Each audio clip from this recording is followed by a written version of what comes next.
They're not good enough to start. They're not even good enough to play. But they do talk a good game. So come join Lou and Jose from the sidelines where all the best sports discussions happen anyway. Welcome in to the Benchwarmerz podcast. Welcome into the program, everybody. I'm Lou Ruggieri, that's Jose Ortiz, and this is the Benchwarmerz podcast. Wherever, however, and whenever you happen to be listening, we appreciate you taking some time out of your day to spend it with us. Big show for you today. Happy 4th of July weekend. Coming up in the second hour of the show, we're going to be touching on the decision, the decade anniversary of LeBron's decision, and we're going to talk a little about that. We have our first game sort of thing. I don't know if it's quite a game, but it's sort of a game. It's called Unintended Consequences, and it has to do with all of the quarterback NFL moves this offseason thus far. A little bit later, we're going to be touching on a lot of Major League Baseball concerns and kind of just going through what's happening and if we think it's a good idea or not. But first, it's time for some breaking news that all kind of mostly revolves around the NFL or football in general. And the first of which, I won't go through it all ahead of time. We'll just go piece by piece. The breaking news, it's not breaking news, broken news, is the Hall of Fame game has been canceled by the NFL along with 2 preseason games. And Jose, I'd like to know your thoughts about that. Well, last week I had already warned everyone that we could not end up with sports this year, and this is not a good sign. I understand. I think they're just doing it to be safe. Maybe that, and hey, well, we already know we don't need 4 preseason games. The Hall of Fame game, who cares? So maybe this is just a preemptive. Let's minimize contact. Let's minimize the amount of games. Let's keep players as safe as possible by minimizing the games. I'm still not happy about it because it just makes me worried that, well, what's going to come next? Because you've already eliminated 3 preseason games now. So what are you going to eliminate? Week 1, week 2. So, and then you couple that with the rising COVID numbers around the country right now, and it's worrisome. I'm hoping that we get on track by then, but I'm pretty worried right now. Yeah, it's a little scary, and the games that were canceled actually were weeks 1 and 4 of preseason. So the NFL is giving a bit of some breathing room if someone contracts coronavirus, so at least they can kind of stick to that 14-day quarantine policy without missing any of opening day, assuming there is going to be an opening day. And it's starting to sink in that there's a very real chance that we won't have football this season. And that's worst case scenario in sports news, in sports terms anyway. Obviously the coronavirus is bigger than that, but there's less than that. You look at like the Ivy League. This is part of the other news of the week. The Ivy League has been started thinking about moving football to spring, and that idea seems to be catching on. Not only NCAA, but I've heard kind of rumors that the NFL is looking at. I think the last thing I saw was that the first 4 weeks of the season, of the NFL season, are going to be just removed and then tacked on to the end of the season. And so we would start football at more towards October. I think it's like October 9th or something would be the first game on a Thursday. And, that it's an interesting idea, but it's kind of that too is scary because, flu season is the winter, so it's like, it doesn't look better that way. Well, the big problem is, and I don't want to get political about it, but our coronavirus numbers are not going. They're not going in the right direction. Right. We're getting more and more people getting sick instead of fewer and fewer people. And I don't want to infringe on people's civil liberties. I get it that we're a free country. We're free to do all the things that we want to do as long as they're legal. But I would say either you have your civil liberties or you have your sports. You're not going to be able to get them both. And if we don't start putting on masks, and I'm going to keep stumping for this because I want football, I want baseball, I want basketball. And that's really my number one goal. I don't care about any of the other stuff. Give me my sports. And if we have to get in check. We have to get in line, just like the rest of the world has, to get our sports back. But that said, even if we get in line by the end of this and everything's fine before the NFL season, I think that it's actually a really good idea for the NCAA to just right now announce that they're going to do it in the spring. It might mess up the NFL draft a little bit. You maybe have to push it back a month. but I think that's Be- a Beyond that, necessary evil. though, I mean, think about it. If you're playing in the college football, you get drafted to the NFL. I mean, are you even going to finish your football, your college football season? I mean, we see guys, Christian McCaffrey notoriously skipped a bowl game because he knew he was going to the NFL. Yeah, And one of the Bosa, I think, was it Nick Bosa that did that too? one of them. I think it was. I Yeah. think it was Nick. I think it was Joey Bosa. I don't think it was Nick. I'm not 100% sure Or though. Nick might have had one of them had like an Yeah. injury and whatever. But either way, so I mean, if you know that you're going to the NFL, I mean, are the odds of you just kind of quitting halfway through the season seem pretty likely. Well, yeah. And I think if you're a first round pick, yeah. But if you're a person who's a fringe guy, not everyone's draft position is solidified right now. yeah, If they move the draft back to say June, yeah, and you just play the season from, I guess, March through May. yeah, I mean, I don't know it, because being a first round pick is different than being a second round pick or being a high first round pick. There's a lot to play for. Unless you're Trevor Lawrence, who basically at this point, if he never plays again, seemingly would be the number 1 overall pick next season. yeah. I think everyone has a little something to play for. Yeah, I would agree. And just to touch on your civil liberties, I mean, I agree with you that people shouldn't feel like their civil liberties are being impeded on. But honestly, at some point, you have a civic responsibility to not just yourself, but everyone else to kind of be smart. I mean, there's University of Alabama was having parties, they're having coronavirus parties to see who could get the virus first. Like, Yeah. come on, it's depressing and it's scary because this is real and people are not taking it seriously, and that seems pretty evident by the amount of growing numbers that people just aren't paying attention to what's really happening. And you see that even just to start, 30 MLB players had coronavirus. I think 15 NBA players had coronavirus. It's not going away, and Yep. we need it to. So Yeah, I mean, I'm hoping for that headline that shows up one of these days. It says vaccines found. But in other headlines, moving forward with some news, the Washington Redskins, are under the gun for. I mean, they've been kind of in hot water with their nickname for years now, and I think even going back to like 2013, Daniel Snyder said he would never change the name.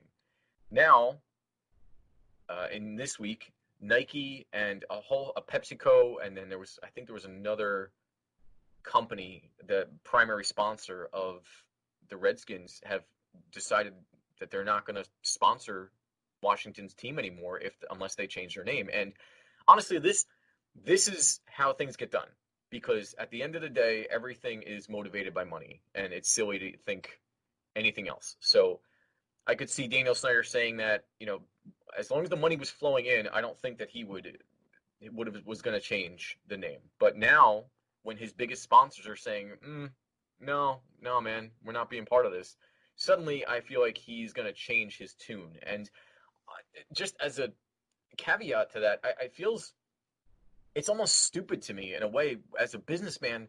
And I've said this before, you have such an opportunity here to not only engage with your loyal fans, where you can have people submit names. What do you want? Give what names can you have? What names do you want? As Redskin fans, if you're a Redskin, think about it. If you're the Redskins fan, say if you're a kid or even if you're an adult and your name gets chosen, I mean, my God, that's the greatest thing in the world. I mean, that would feel fantastic. I don't know what you could name the Redskins. that is an Senator, maybe. that is an amazing idea. I wish, I feel like you should run for president, Lou, because you just have such great ideas. I mean, honestly, it was amazing. I didn't even think about coming up with all these names. You should be doing that right now. They should have done that like 3 days ago. Where we're looking for the names. Yeah. Give us some suggestions. And no, there's no guarantee that we're going to take any of your suggestions, but now you're a fan of the Redskins. You get to submit a name. You get to either try and be funny, you get to try and be serious, whatever the case may be. You can make it like a bracket style thing where week by week you knock names off and vote. I mean, have people vote. Have only Redskins fans vote. Amazing. What kind of ownership? Think about the ownership you'd have on your team there. You could actually, sometimes you get criticized, or people get criticized when they say "we" when we're talking about a team because we didn't go out there and catch a football or throw the pass or anything like that. But in this situation, you almost could feel like you have more ownership of a team than other fans do. I think it's a tremendous idea. And not only that, but think of the goodwill that you'd be fostering. I mean, in the climate that we're in, to step back and say, okay, I understand that this is offensive. And I know Daniel Snyder tried to come out with some weird stats that the majority of Native Americans didn't find the name offensive, but it's been a point of contention for a while now. And just not only out of sheer goodwill, which, I mean, granted, goodwill doesn't make the world go around for the most part, money does. But in that same vein, you're talking about an entirely new merchandise gold mine. You have thousands, hundreds of thousands, maybe millions of Redskins fans of all ages and sizes, and they all need new gear for their new team. And it seems to me like, as a businessman, you should be embracing this and ride the wave. Don't try to fight the current. Like, what are you doing? You have a tremendous money-making opportunity. And let's face it, that's the only way people are going to get excited about the Redskins anyway, because they're not very good. And so and they haven't been very good for a while. Right. So yes. And so it blows my mind that this is even a thing anymore. Like, I mean, you have such a chance to make something happen. And again, I don't know what those names could be. The senators, the representative, the reps, maybe the reps. That could be fun. I have the Washington Pioneers. Yeah. the Warriors or something. The Washington Founders. I was trying to think of something that would go along with just the whole Washington D.C. theme. But there's, when you brought up the idea of everyone putting in an idea, I mean, you're almost definitely going to get at least one or two good names from this process if you did it the way you just suggested. So, or you can even, I mean, tap into whatever local, if you want to keep it that way and you want to keep sort of that logo. I mean, I think the Chicago Blackhawks logo is majestic almost. I mean, it's a beautiful logo, and it's not offensive at all. And so maybe tap into the local Native American population and say, hey, what do you guys want? Would give us some names. Well, as a sort of a, I don't know, reparation in a way, just a nod to like, hey, we're making money off your likeness, and we want to, and throw them a bone, give them a fraction of a % of the profits or something, something. Pay them some homage, And so that would I mean, that wouldn't rectify everything, obviously, but I mean, it would certainly go a long way, again, with the goodwill of business. Business doesn't always have to be cutthroat. It can be good for people too. So I don't know. I'll write Daniel Snyder a nice long email maybe. So moving on, this is the Benchwarmerz podcast. I'm Lou, that's Jose, and you can find us, by the way, on the iHeartRadio podcasting app. We're on Spotify, we're on YouTube, we are on iTunes, we're on Google Play. We're basically everywhere and anywhere that you find your podcasts. We're talking some breaking news at the moment, and Jose, we touched on this very early last week, that Cam Newton was signed to the Patriots literally right before we started recording our show. So we had our first taste of breaking news. And I wanted to find out, with a week of time to kind of mull it over and think it through, I wanted to see if you had any further reaction to Cam Newton's signing to the Patriots. Yeah, not really. I basically feel the same way I did then. I think that it improves the Patriots. It solidifies them to me as the number 3 team in that conference, but I don't think it really. I don't see the Chiefs or the Ravens, who I consider to be the top 2 teams in the conference. I don't think that they have been. I don't see them being challenged by the Patriots in this. That's basically it. They just have solidified themselves as the number 3 team, but they're still not a Super Bowl contender in my opinion. They're just a strong playoff team, maybe win one game. Yeah, I don't see much more than that. What I thought, I actually had an interesting conspiracy theory thought go through my head while I was thinking about this week, because, so hear me out. Let me know if this even seems remotely plausible. Cam obviously is almost the exact opposite. He's the antithesis of Tom Brady. He's at his peak. He was, arguably the most mobile quarterback we've seen in years. He struggles in the short game, but excels in sort of the longer passing game, which again is what the opposite of what Brady's been doing for the last couple of years.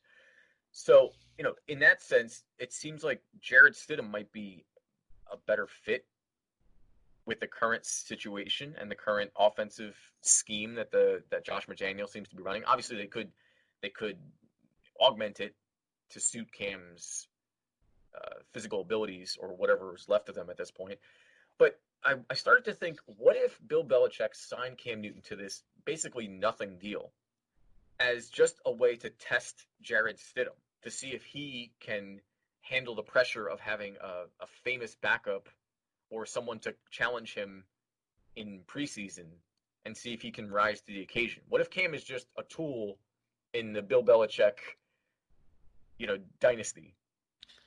Well, being that he's the greatest head coach of all time, maybe in any sport, I would not be surprised if he had something like that. I think he's signed them to add quarterback competition. Whether Jarrett Stidham is the starter or not, I think he wants to bring a veteran in, a guy who's done it and been successful in the NFL for a long time, and put him in the room and see, is he going to be the best quarterback to bring my team to the postseason and hopefully have us compete for a Super Bowl, or B, maybe he's going to help Jarrett Stidham, who's only thrown 4 passes in his career at this point. Maybe he's going to help Jarrett Stidham become, take the next step. And I find it hard to believe that he took Cam Newton just to leave him on the bench. Mm-hmm. But if Jarrett Stidham is the best quarterback, the better quarterback, he's going to start Jarrett Stidham. I just don't expect that Jarrett Stidham is going to end up being the better quarterback. I think you're going to see Cam Newton. They're going to design an offense for him to be as successful as he can be with that roster. They're going to have a predominantly running offense. And if Cam Newton is able to run the ball at 80% of the efficiency that he was when he was at his best, then it's going to be a big help to the running game for New England with Sony Michel and Damian Harris and Rex Burkhead and James White. So they basically made the signing because there's no risk. There's no risk at all. You put him on the team. If he doesn't do well, then he doesn't do well, and Jarrett Stidham is your starter, which he was anyway. If he does do well, now you have a potential Pro Bowl level starter to help you compete in the AFC, which you're the third best team at best. So. So I don't think your idea is crazy, but it may not go that deep. So all of that is to say that you don't believe in Brian Hoyer, clearly. Oh, yeah. I forgot he was even on the team. Thank you for reminding me. What if Brian Hoyer beats out Jarrett Stidham and Cam Newton and is the starter for the New England Patriots in the 2020 season? If Brian Hoyer beats out Cam Newton, then Cam Newton needs to retire immediately. I wouldn't feel as bad if you're Jarrett Stidham. He's only in the first, he's only thrown 4 passes. Yeah. If Brian Hoyer can't be better than Jarrett Stidham, there's actually probably the problem with Brian Hoyer, not Jarrett Stidham there. So I would expect Brian Hoyer to be a better quarterback than Jarrett Stidham. They might give Jarrett Stidham the start in that situation because Brian Hoyer is a career backup and Jarrett Stidham maybe is a starter. Cam Newton, you're bringing a guy who's a former All-Pro, former MVP, multiple-time Pro Bowler, proven quarterback. If you get that player, and so it's an easy risk to take. Yeah, or and maybe Brian Hoyer will be on the outs because Bill Belichick clearly just wants to collect Auburn quarterbacks. But we'll see. All right, so next thing up on the news wire here, and by the way, the Cam thing, you're right. Just one last point is that there's no risk involved. I mean, they brought him in. Cam had no leverage, so he took that. And, I mean, it can benefit both of them. Cam basically gets to put his skills on display for a season. And Bill Belichick is basically investing in what amounts to a penny stock. It's like a hit. If it hits, he has nothing invested, so it's all profit. And if it doesn't, it's like, all right, well, you're not losing anything, essentially. Yeah, and even further, if he hits and Cam Newton's just a Pro Bowl level quarterback, all of a sudden, not that I think Bill Belichick cares about that, but all of a sudden the mystique around Bill Belichick and his coaching ability increases, and now we start looking at Tom Brady and wondering, well, wait, was it Bill Belichick or was it Tom Brady? who is the most important player on the factor or person on those teams. Yeah, and there is something to be noted about if you remember, Bill Belichick was rumored to have a very big interest in Lamar Jackson and Baker Mayfield, as a matter of fact. And so, you wonder if maybe Bill wants to have somebody who can move around a little better than, Tom Brady, which, I mean, isn't hard to do. A statue could beat him out at this point. But it's interesting to see if maybe, this has been on Bill's mind at least since Lamar Jackson. And maybe if, maybe he's I mean, as excited as Bill Belichick can be, maybe he's excited to have someone who can, change things up a little bit. But in any event, well, I guess we'll see what happens. But these next two things that are news this week, I want to kind of just group together and kind of get your opinion on. Yep. Chris Jones of the Chiefs is holding out. He wants $20 million, and he is was he a defensive lineman? He's not a quarterback, for the record. So he's stretching a little bit. And then the other demand that came up is that tight end David Njoku for the Browns is requesting a trade. And so neither of those things, which one strikes you first? Well, the David Njoku one, I'll just quickly mention that I'm not normally in favor of players requesting trades. I feel like you should just play out your contract. In this situation, though, I feel like he might be somewhat justified just because he had two really good seasons. He had a good rookie year. Then the second year, he was basically a top 10 tight end. Last year, it looked like he was going to have a breakout season, and then he gets hurt and misses a large portion of the season. Actually only played 4 games last season and started only one of them. And then in the offseason, the Cleveland Browns signed Austin Hooper to a ridiculously large contract. And basically, I think he's getting $18 million a year or something like that. I'm looking at his contract right now. He's getting a large amount per year. Oh, 11.5 per year for the next 2 seasons. And so obviously he's going to start. And David Njoku, who's going into his 4th year, how is he supposed to earn any value? How is he supposed to show his skills if Austin Hooper is going to be on the field for 85% of the plays? And it's not to say that he doesn't like the Browns. It's just, hey, listen, you guys made a decision. I respect the decision. You wanted Austin Hooper as your tight end. Let me go play someplace else so I can try and get another contract. Because by staying here, I'm not going to get a chance to show my skills. And I'm not going to get a maximum contract, or I'm not going to be able to max out my value for the rest of the league. And so I in this situation, I do support the request for a trade. Yeah, I agree with that as far as Njoku. I mean, it does make sense. I mean, they have a pretty stacked Kareem Hunt, Nick Chubb, and obviously Odell Beckham and Jarvis Landry. I mean, and now you add in Austin Hooper. I mean, that's a lot of mouths to feed, and a quarterback who's been proven to be able to not necessarily distribute very evenly. And they're going to run the ball a lot with Nick Chubb as well. There's just not a lot. There's not enough for him. Yeah. So Njoku, is he's young enough and he's talented enough to go somewhere, and I think in the right situation, he can put his talents on display and make that next big contract that he's looking for. So yeah, I'm not totally. I think I would be in the same boat. Go ahead. As far as Chris Jones, I get it. He just had a great season. He's had 24 sacks in the last 23 games. Mm-hmm. He's a great young defensive tackle, and if you look at highest earning defensive linemen in the game, Aaron Donald, DeMarcus Lawrence, DeForest Buckner, and Frank Clark all make over $20 million per season. So he wants to get into that grouping, and he might be that good. But here's the problem. There's 2 problems. One, Frank Clark's already on the Kansas City Chiefs. Are they going to have 2 defensive linemen making $20 million plus per year when they also have to sign a Patrick Mahomes to, I don't even know, he's going to get $1 billion? I don't even know what contract he's going to get. It's going to be some ridiculous contract. Yeah. So now and then let's not forget about Tyreek Hill making near $20 million a year. Travis Kelce's making close to the top end of the tight end market. And then you add that in with reports coming out now that the salary cap for next season could drop by as much as 40%, based on the revenue that comes in this year when it's going to be completely diminished. I just don't think I don't think it's not that he's not good enough to get that type of money. I just don't think there's enough money for the Chiefs to sign him. So he's right now playing on a franchise tag. If he signs it, 16.1 million guaranteed, and he says he's gonna take the Le'Veon Bell route. I think it's a mistake. I think he should play on this contract. Hope you don't get hurt, and then try and sign a long-term deal afterwards. I just don't think this is going to work out for him. I mean, yeah, it didn't really work out for Le'Veon Bell that well either. I mean, he ended up making money, but I mean, he sacrificed $14 million that he could have made, and for the sake of, I don't even know what he ended up with. I mean, it was a lot, but I'm not sure. I still feel like it's not a great fit. And the other thing to note is that if you just follow the money, which again, I'm not going to knock anybody for trying to make money, but the bigger picture is winners make more money.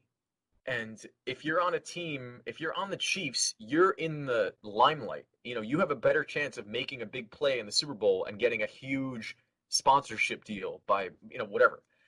Whether, you get traded to, I don't know, the Detroit Lions, and you just fade away into anonymity, and that's it. You have your one big paycheck, but then no one cares about you, no one knows about you, and you're not getting another paycheck because no one is paying attention to you. And so, and you're not Aaron Donald. He's good. I mean, Chris Jones had 9 sacks last season, which is just good, but it's not mind blowing. And so to always compare yourself to and by being franchised, I mean, that's acknowledging that you're top 5 in the league. I mean, that's saying you're one of the top 5. It's the average of the top 5 salaries. So it's the validation that maybe you're looking for, but I don't agree with it. I think it's silly, and I think it's short-sighted, quite honestly, because $16 million is pretty good, and you're not starving with $16 million. And maybe you're not getting the long-term security, but I think $16 million is plenty of long-term security. You can make it work. Yeah, exactly. I mean, yeah. Look. If in week 3 next year this season he breaks his leg, fine. He might have missed out on a 5-year or $100 million contract or whatever the case may be. But I don't think you can play expecting to get hurt. It's just, once again, there's just not enough money. I don't think on the Chiefs to go around.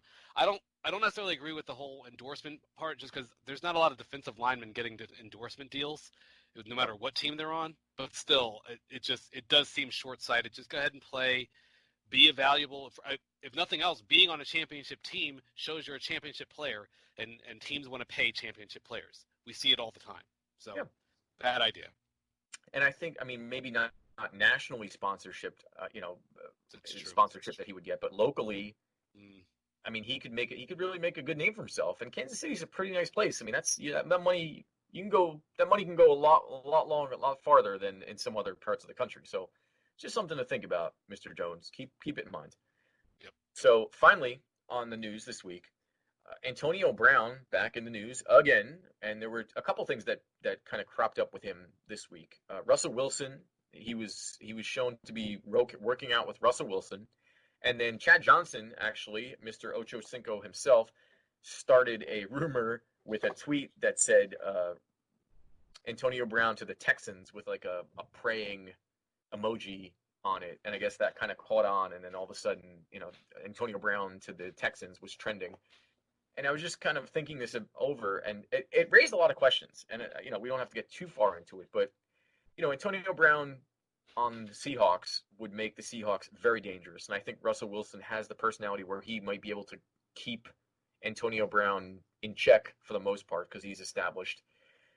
And then I think the exact opposite of that theory with the Texans. I mean, not that Deshaun Watson wouldn't be able to do that per se, but I think Bill O'Brien doesn't have from what I've seen, he doesn't have the temperament to deal with something like that. And not to mention that the Texans already have, I mean, they signed Brandon Cooks. They still have Will Fuller, who plays, when he plays, he's great. Kenny Stills is there. Yeah, exactly. He's great 5 times a year. Kenny Stills is, coming on a little bit. He started to come on the end of last season. Randall Cobb is a he's a possession receiver, I guess, at this point, but he's still pretty good. So I don't know where Antonio Brown even fits on that roster. at this point because that's a pretty deep receiving core, and they have Kiki QT too, by the way. So I mean they're pretty stacked at wide receiver, and so I don't know. I don't know. How do you feel about Antonio Brown to either of these teams? So Antonio Brown to the Seahawks would be tremendous. You look at, you already have DK Metcalf, Tyler Lockett. To add Antonio Brown to that list of receivers for Russell Wilson to get the ball to, that would be a dangerous, dangerous, dangerous offense. And I agree with you about the culture in that locker room. First of all, I think Pete Carroll's a little looser, and I think Antonio Brown might thrive in a less strict environment, in a sense where, not like, oh, he can do anything he wants to do, but maybe not every single thing he does is something that's scrutinized. Yeah. And I think Pete Carroll might give players a little bit more freedom there. Agreed. Russell Wilson is an established veteran and perennial MVP candidate. We've talked so much about how good he is, so I don't want to keep going into that. And we already know DK Metcalf is on the rise. Tyler Lockett is a deep threat, basically a touchdown waiting to happen. You add Antonio Brown into that mix, and I might have to rethink my rankings as far as the NFC, because that's just scary, and I'm hoping that doesn't happen. Nightmare for sure. Yeah, as a 49ers fan, I'm hoping that does not happen. As far as to the Texans, I also agree with you in the sense that I don't think that locker room can weather the storm as much. Now, I do think that AB is going to come in and be a little bit more humble. He's kind of got to come in and prove that he can play well and be sane for an entire season. So wherever he goes, he's going to have a lot to prove. Not just, oh, I'm still good, but, oh, I'm not a nutcase. So he's going to have to prove that. But at the same time, I do worry about it going sideways.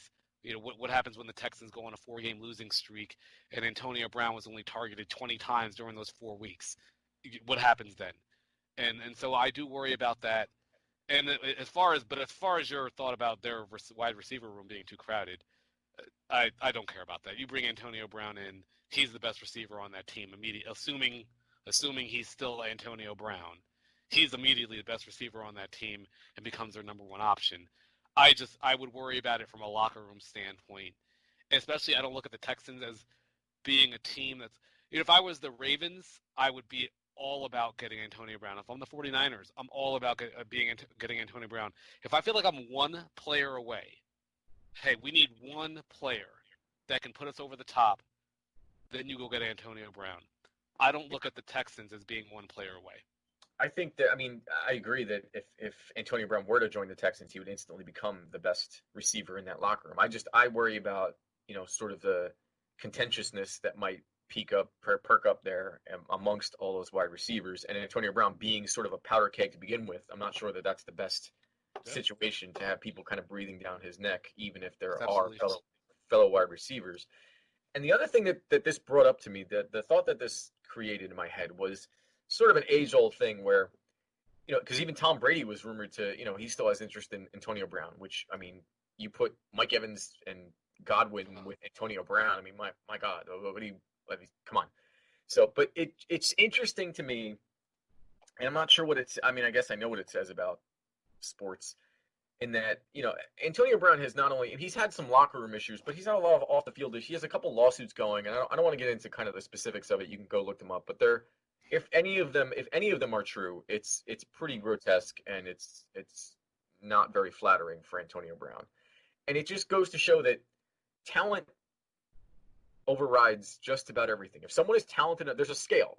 And if the talent is heavy enough, anything else you put on the other side of it is less important. And that's true. Oh, God, I'm sorry. It's just troubling to me. Well, you were right, but I think that's true not only in sports, but that's true in life. The better you are at something, the more talent you have, the more leeway you get with other things. You're right, if Antonio Brown was some scrub receiver, or just maybe even a mediocre receiver, his NFL career would be done. It wouldn't even be any talk about him coming back. But the fact of the matter is, he's a great receiver, and we're in a win now league. Yeah. If I'm a coach and I'm going to get fired in 2 years if I don't win, I'm going to get Antonio Brown because I don't care if he's a nice guy. Maybe he can help me win and save my job. Yeah. That's the problem. When basically your job is dependent on wins and losses and Super Bowls and playoff appearances and things of that sort, it's hard for you to then focus on, okay, I want a good player, but I also want a nice guy. You can't do both. Yeah. No, I agree, and it's true. I mean, we've seen, especially, I mean, Jerry Jones comes to mind immediately, where he's taken chances on so many questionable characters. I mean, Greg Hardy with all his nonsense, and then,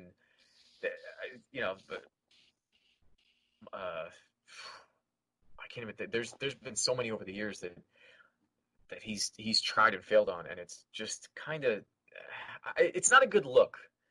And you look at even like Ray Rice. I mean, Ray Rice was sort of trailing off. He was on the backside of his career, and because of what happened and the video that came out with him in Atlantic City, he's never took another snap after he was punished.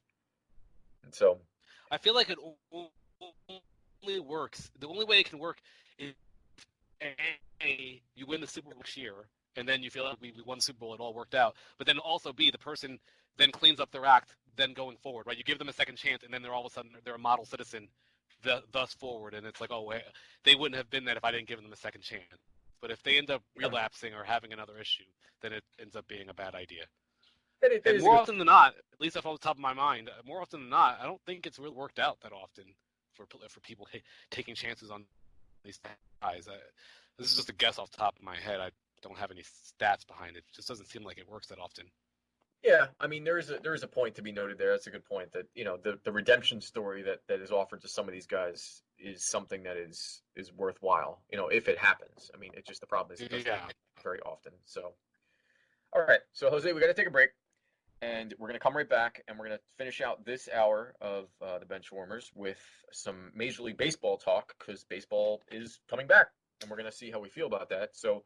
You can follow us along on the iHeartRadio podcasting app, on Spotify, YouTube, Google Play, iTunes. You can.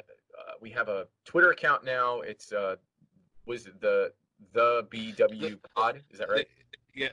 Yep. At the BW Pod. That was the closest thing I could get to our actual podcast title. So. Yep.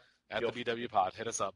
Email us or Facebook message us, the Benchwarmers podcast, Benchwarmers with a Z, for marketing purposes, and because most of the other spellings were taken when we decided to start this. So with that said, we'll be right back, and we'll talk to you in a minute. Stick around. A social distancing tip. While the CDC urges you to avoid close contact, like hugging or shaking hands, there are other non-physical ways to say hello. Wave, wink, use sign language, salute, smile, give the peace sign, throw up an air high five, do jazz hands. Remember, stay a minimum of 6 feet or 2 arms length away from others, and stay home if you can. For more info, visit coronavirus.gov. Let's all do our part, because we're all #AloneTogether. Brought to you by the Ad Council. Welcome back to the Benchwarmers podcast, where being all talk is actually a good thing. Now, back to the action. Or talk, I guess.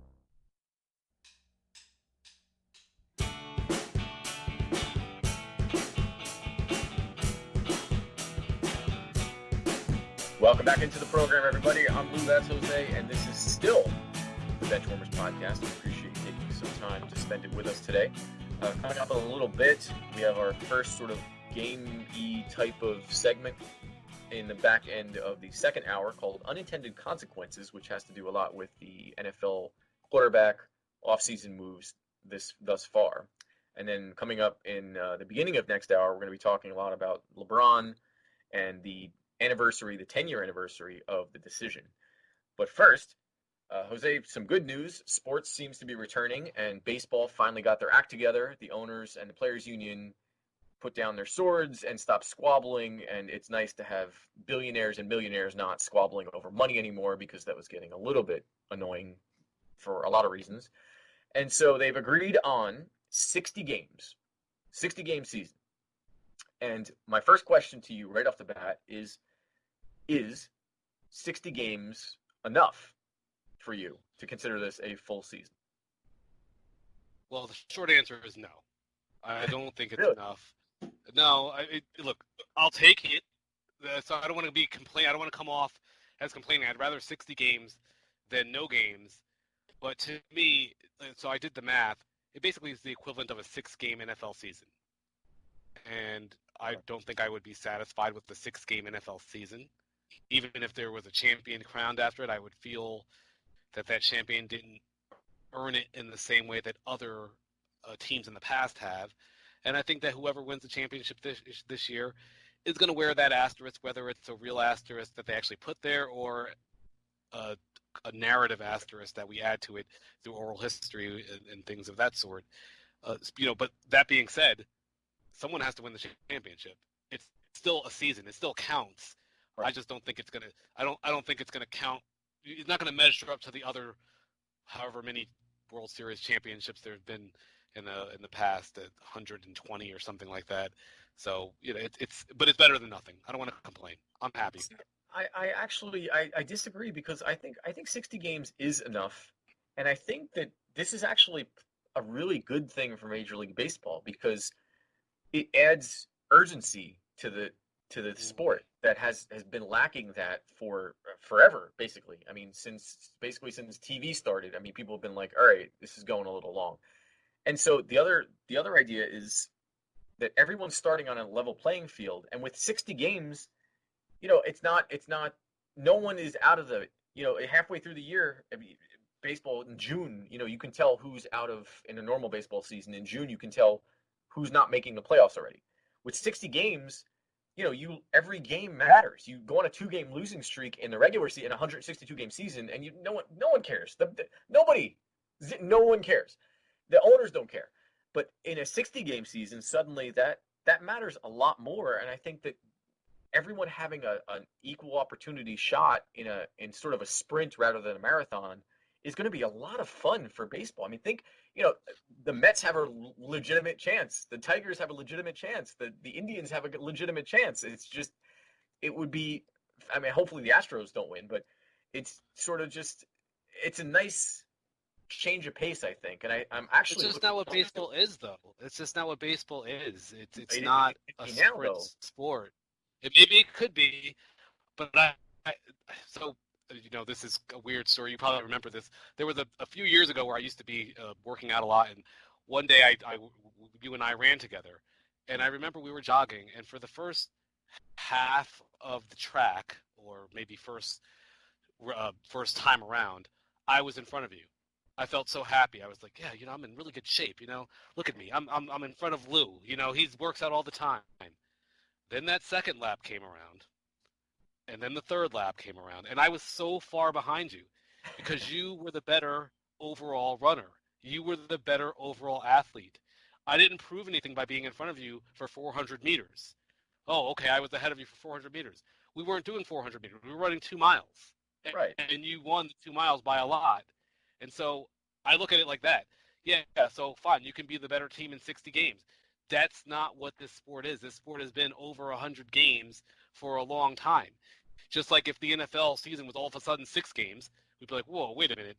We can't compare you to teams that have played 16 games. It's just completely different. I'm not saying that it's going to be invalidated.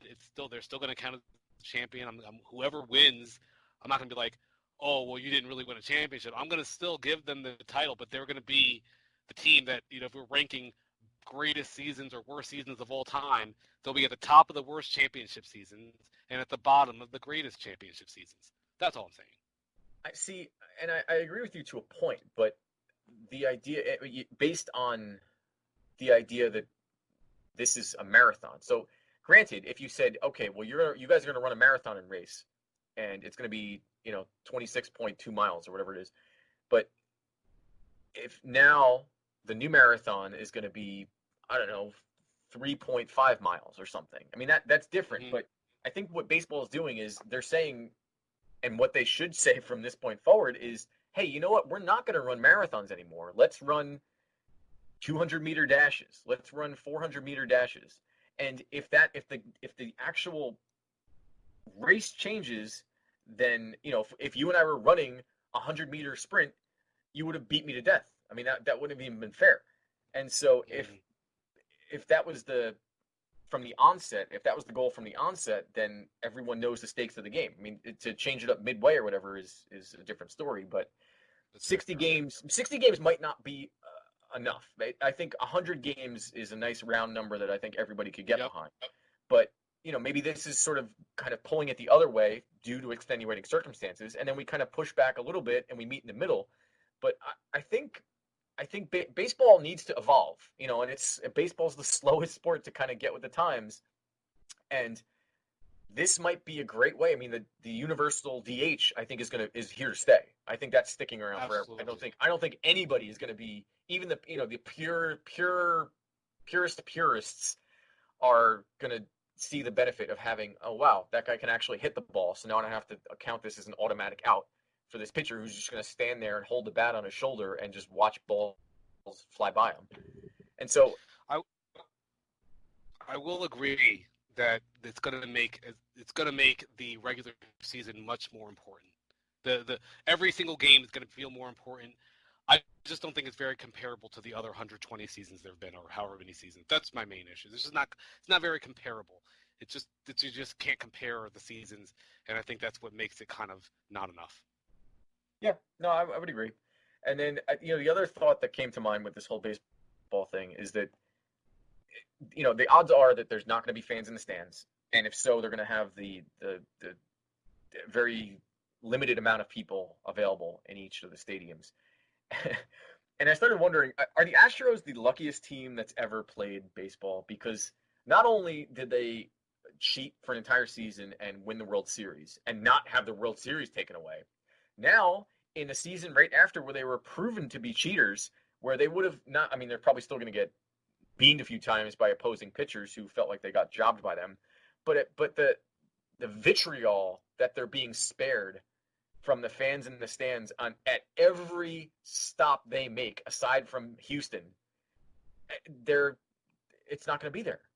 And so, I mean, how talk about a string of luck. I mean, my God. Yeah. No, the Astros really have gotten off easy. This whole year, they would have been, people would have been booing them. They might have even gotten booed by their hometown. I don't want to say people would have been spitting on them. I hope not. But it would have been really bad, hostile territory everywhere you went, getting hit and plunked all the time.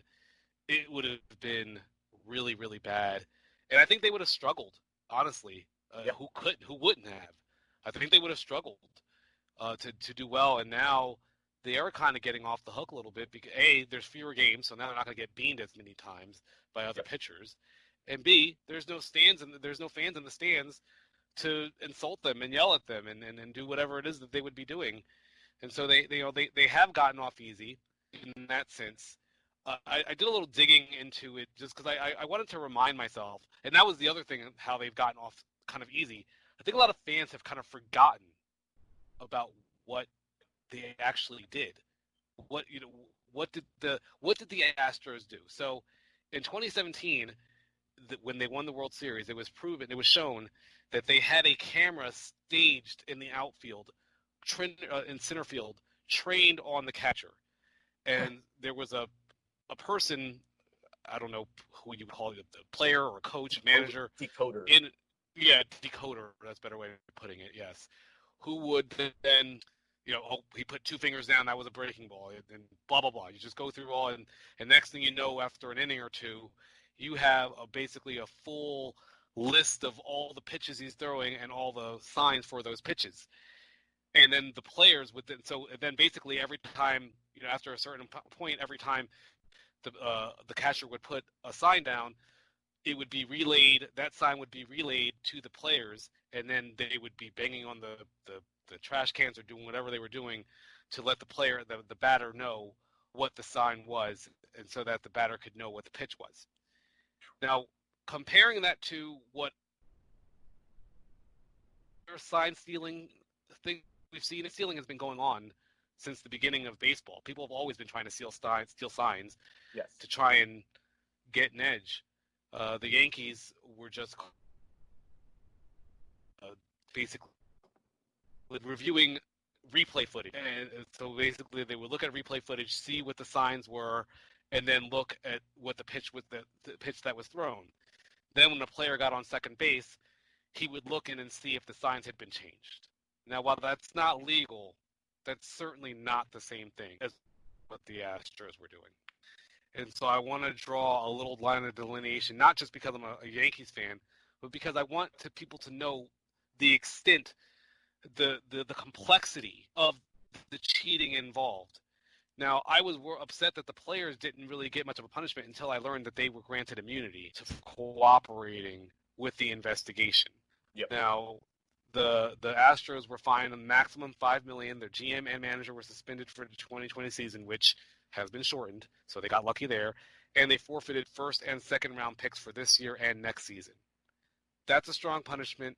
I'm not a fan of erasing history by removing the World Series ring. Just like not to get too far off topic, I'm not a fan of if there's like a movement to remove a lot of statues, historical statues, whether it's Christopher Columbus or whomever in the country right now. I'm not a fan of erasing history. I'm a fan of telling the entire story. So I think that's what happened. I'm going to stand on my ground, and I'm going to continue to lobby for the Astros being stripped of their title. I don't think anyone should win it, but to be proven, to me, and maybe we can talk about this next week. I don't want to get into a whole other discussion, but what the Astros did to me is far worse than anybody during the steroid era, as far as I'm concerned. On a team level, from top to bottom, the clandestine espionage that went on was far worse than anything. But like I said, we can maybe touch on that next week. But I think the Astros don't deserve to be called champions. I don't. And so I'm going to keep saying that until whenever. But speaking of lucky, unless you had anything else to add about the Astros. I just want to just touch really quickly on when you said about the steroids there. I agree for the most part, though, because on one hand, sign stealing has been going on for a long time, but the thing is, steroids is you're purposely using a illegal substance to artificially enhance your performance. I think the only way that it would rise to the level of sign stealing is if a general manager or a coach was mandating that all the players use PEDs. Because PEDs seems like an individual choice, right? Hey, Lou and Jose are on the same team. Jose decides to use PEDs. Lou doesn't decide to do it. What the sign stealing thing was organizational. It was throughout all levels of the organization. So that's what makes it worse. So I just to add, I agree with you. Yeah, I mean, like I said, we can expand on that maybe next week. We'll see. But Astros are just lucky. I don't know. And speaking of lucky, this week we also celebrated who I consider one of the luckiest. I don't know if it's luck, but he certainly seems lucky. He must feel lucky at least once a year. Bobby Bonilla Day.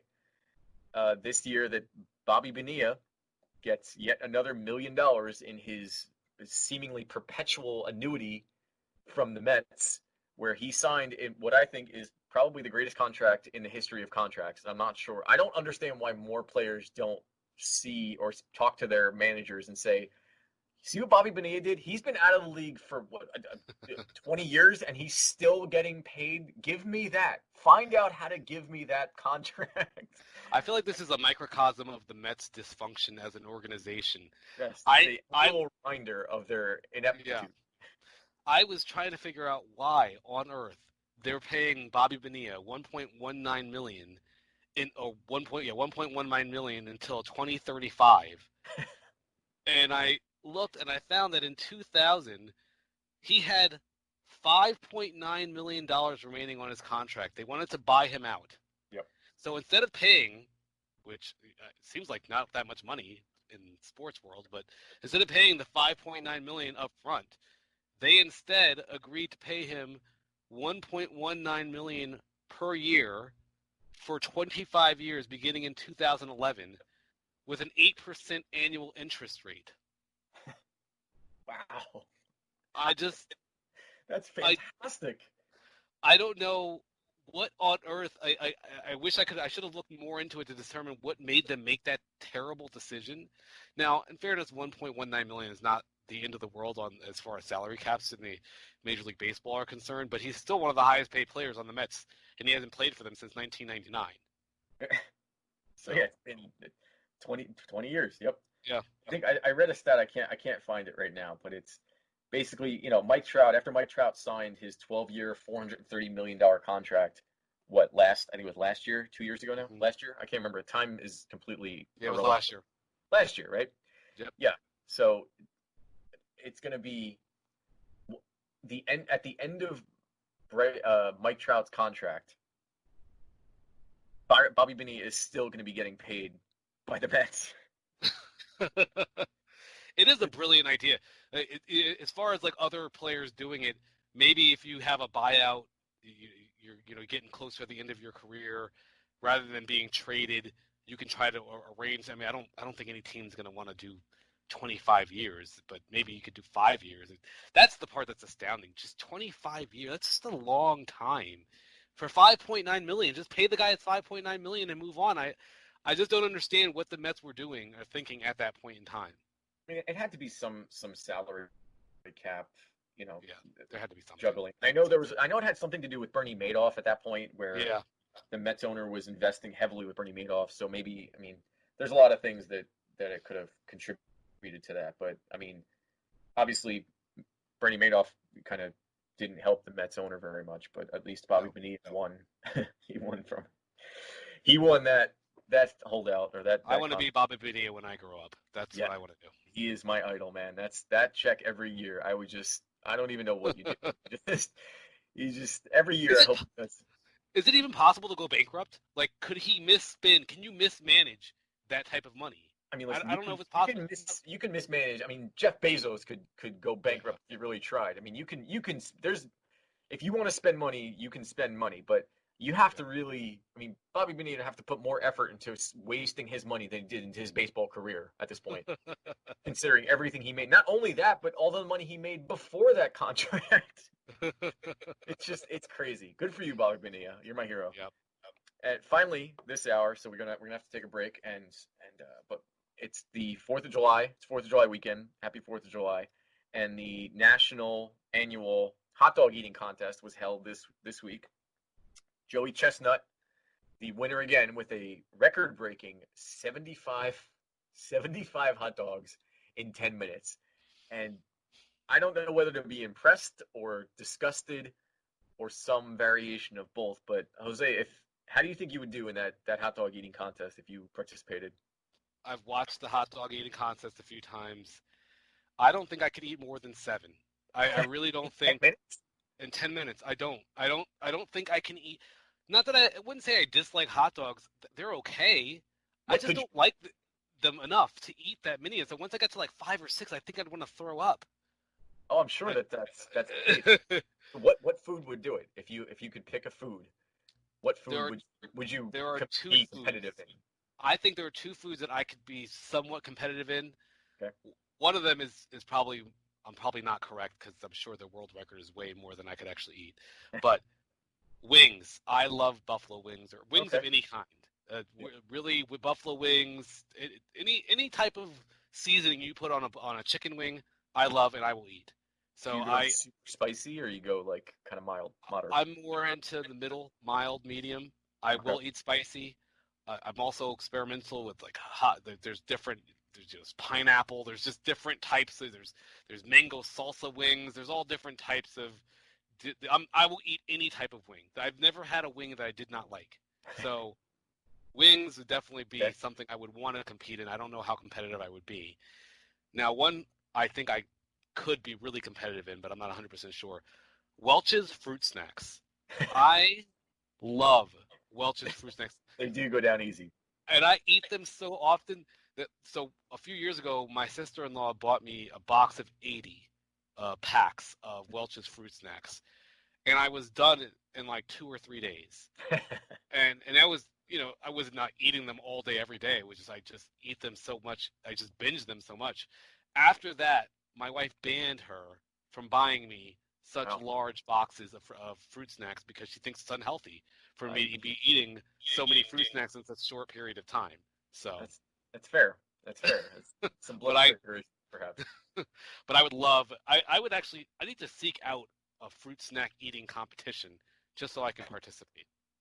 I think the hot dog. I did watch the hot dog eating contest this weekend, and I actually went back and looked at the there's a 30 for 30 about Joey Chestnut versus Kobayashi over the early part of the century, and it's fascinating. I mean, it's disgusting, but it's also fascinating, and the way that Kobayashi approaches hot dog eating is like any other. It actually gave me respect for what they do, because the way he approaches it is like it's an art and a sport all at the same time, and how he practices and things that he does. I mean, it's everything you would think like a professional basketball player would practice his game, except it's with hot dogs. Wow. And so I think in 10 minutes I could put away a few. I would say maybe about 20. I think I could do with it. If I really pushed it. I don't think I could do much more than that. But I can eat. If it's a cheat day or something, I can probably put away a few. Other than 20 in an hour, maybe. Yeah. I think other than that, maybe if there was a Cookie Crisp eating contest, I think.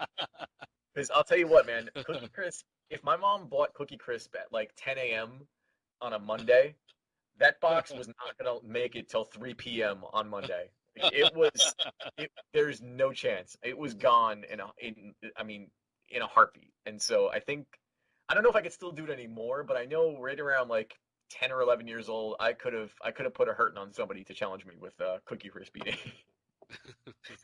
But yeah, so in any event, all right, that's enough fooling around. We got more show to do. So stick around. Hour 2 is coming up next.